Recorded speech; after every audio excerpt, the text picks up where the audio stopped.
अस्सलामुअलैकुम। Pakistan versus New Zealand का आज चैंपियंस ट्रॉफी का इफ्तिताही मैच था और पाकिस्तान ने हमेशा की तरह वही किया जो हमेशा करता आता है। कुछ नहीं सीखा अपनी गलतियों से, कुछ नहीं बदला, वैसे के वैसे ही हैं। उसी तरह की डिसअपॉइंटमेंट्स देना, उसी तरह की थर्ड क्लास परफॉर्मेंस देना। बाबर आजम का वही टुक टुक टिक टिक टुक टुक टिक टिक, उससे कुछ नहीं बदला। कितने क्रिटिसिज्म, इतनी जलालत के बाद भी वही ढीठ हड्डी, बिल्कुल कुछ भी नहीं बदला। 90 बॉलें 64 रन, जहाँ पे जो है एटलीस्ट जो है ना 64 बॉलों पे 90 रन होने चाहिए थे। रन बॉल भी नहीं खेला, यानी कि जितनी बॉलें उतने रन, ये भी नहीं खेला। हालांकि ये पिच जो थी 300-350 वाली ही पिच थी, उसके बावजूद भी कुछ नहीं सीखा। वही बस इसी तरह से स्टेडियम बना दिए, टीम बनाना भूल गए। साउथ शकील जिसने आज तक जो है वो ओपनिंग नहीं की वनडे में, वो भाई साहब चैंपियंस ट्रॉफी के मैच में ओपनिंग कर रहे हैं।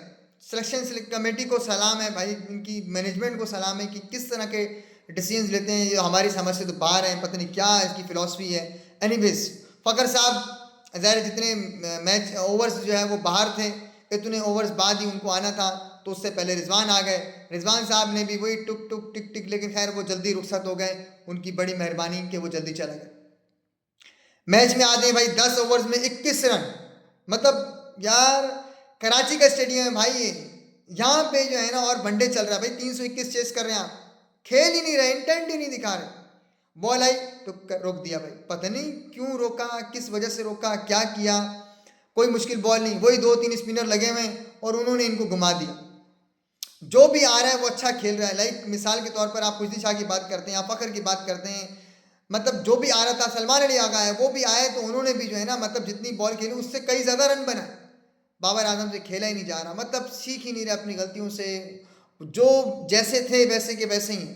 इतनी डिसअपॉइंटमेंट थी, स्टेडियम पूरा भरा हुआ था, हाउसफुल था, लेकिन उसके बाद भी जो है मतलब समझ नहीं आ रही कि क्या किया जाए। और ये तीसरी कंसेक्टिवली जो है ना शिकस्त है न्यूजीलैंड के हाथों। और न्यूजीलैंड की इस टीम में अभी साउथी नहीं है, ट्रेंट बोल्ट नहीं है, उसके बावजूद इनका ये हाल है। जिम्मी नीशम नहीं है अभी, इनके मैच में नहीं, यानी कि ये कोई बहुत सीनियर टीम नहीं है। 2-3 सीनियर खिलाड़ी हैं, बाकी सब यंग यंग हैं, 2-2 साल, 1.5-1.5 साल, इतना एक्सपीरियंस है।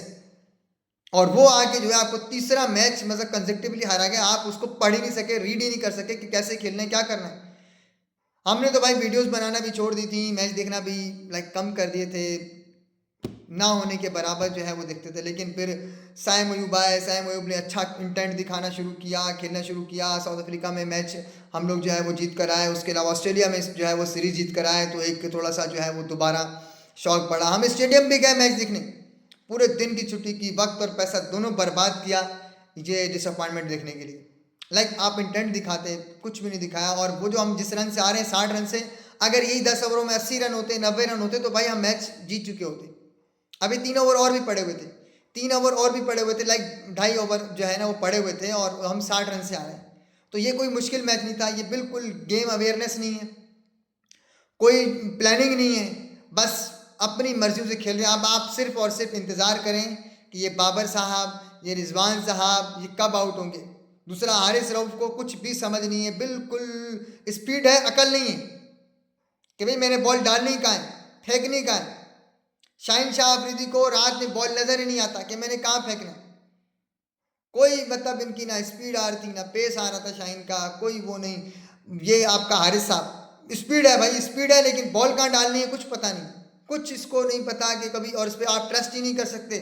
ये तो ऐसा बॉलर है, इसको पता ही नहीं कि भाई अभी ये विकेटें ले लेगा, अभी ये जो है ना ओवर में 25 खा लेगा, कोई भरोसा ही नहीं है।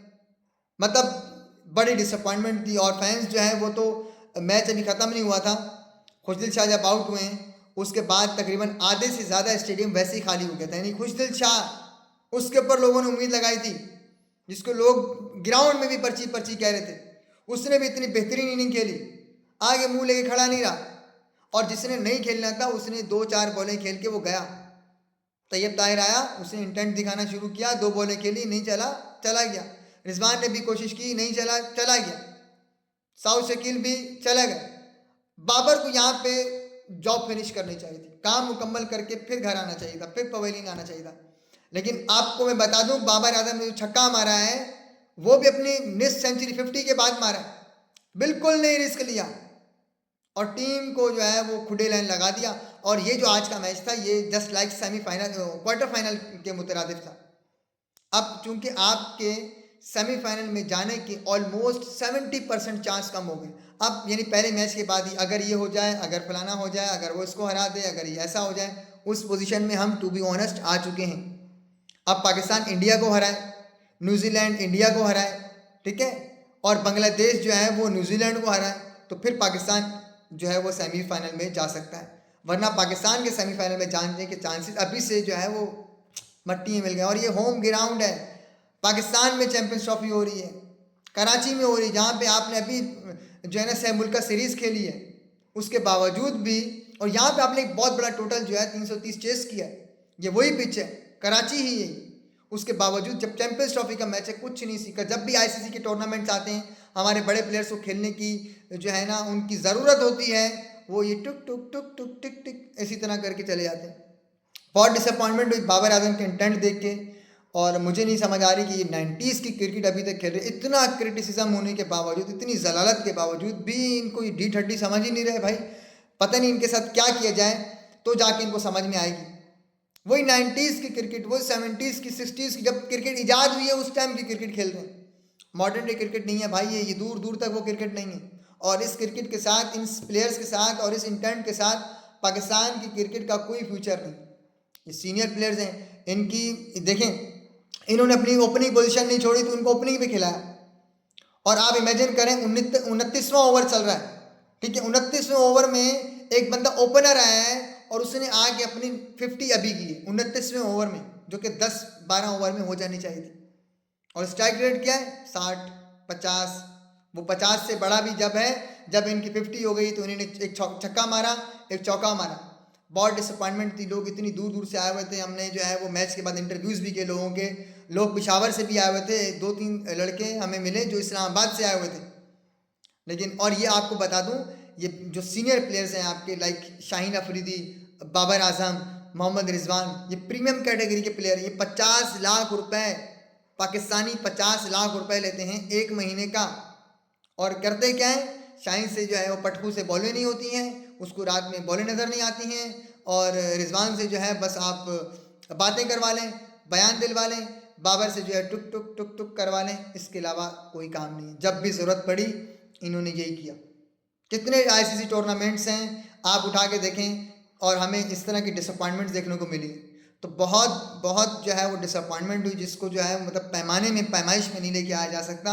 और एंड आई डोंट नो कि पता नहीं ये मतलब सिलेक्शन कमेटी, या जो कॉमन सेंस की बातें हमें समझ में आ रही हैं, वो सिलेक्शन कमेटी को क्यों समझ में नहीं आती, या इवन खुद इंडिविजुअल एक प्लेयर को वो बात समझ में क्यों नहीं आती है। स्टेडियम में लोग इतना जो है ना बाबर का जो है ना फैन फॉलोइंग उसकी आई हुई थी, इतना लोग उसको जो है ना वो बाबर बाबर कर रहे थे, इतना जो है ना उसको मतलब कॉन्फिडेंस दिला रहे थे उसके यानी कि मैं एज्यूम कर रहा था कि इतना कॉन्फिडेंस अगर किसी को दिया जाए और इतनी जो है ना उसको किसी को प्रेस किया जाए, तो वो तो भाई चौड़े में बिल्कुल ऐसे कि अपने घर में तो भाई कुत्ता बिल्ली शेर होता है, और इनसे खेला ही नहीं गया। मतलब बॉल आती थी वो लोग आवाज़ें मार रहे हैं बाबर बाबर बाबर, और जब बॉल आती थी बाबर साहब टुक कर देते थे। कोई मतलब ऐसी हो ना कि भाई बड़ी कोई जो है ना तगड़ी किस्म की बॉल पड़ गई, नहीं, ऐसे आके रोक दी। बहरहाल बहुत डिसअपॉइंटमेंट हुई। और अभी जो है 23 को पाकिस्तान का मैच इंडिया के साथ 90% चांसेस हैं कि पाकिस्तान वो मैच हारेगा, ठीक है। इसमें आप ये माइंड में रखें, तो काम धंधा जो भी है भाई वो आप अपना जारी रखें, ठीक है। हाईलाइट्स देख लीजिएगा या फुर्सत हो तो मैच देखिएगा, वरना पाकिस्तान जो है वो मैच हारेगा। 90% चांसेस यहाँ पर यही हैं। Thank you.